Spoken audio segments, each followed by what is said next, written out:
Salam alaikum, Zulfilawan, bonjour ou bonsoir. Méditation d'un lac qui dort 6. Dans ce poème, je prends la défense de la cigale dénigrée par La Fontaine dans l'une de ses fables, même si ce fabuliste disait se servir d'animaux pour instruire les hommes. Il y a dans ces fables, dans les provinciales de Pascal, dans les tragédies de Racine, un pessimisme effréné sous l'influence du jansénisme de Port-Royal.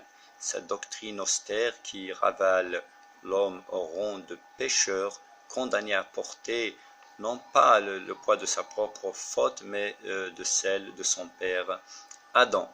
Comme le résumait Paul Binichou dans Morale du siècle, le siècle est passé de la confiance en l'homme, comme dans Corneille, à une anthropologie pessimiste, comme chez Racine.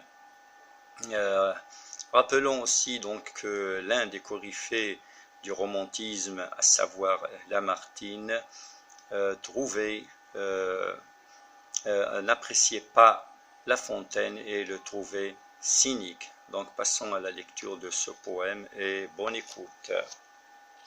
La cigale réhabilitée.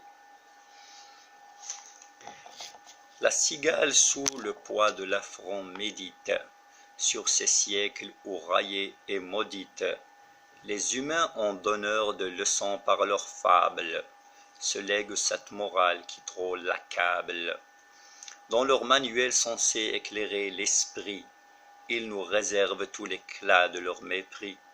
Grenouilles prétentieuses ou corbeaux dupés, tous les vices humains nous manquent de respect.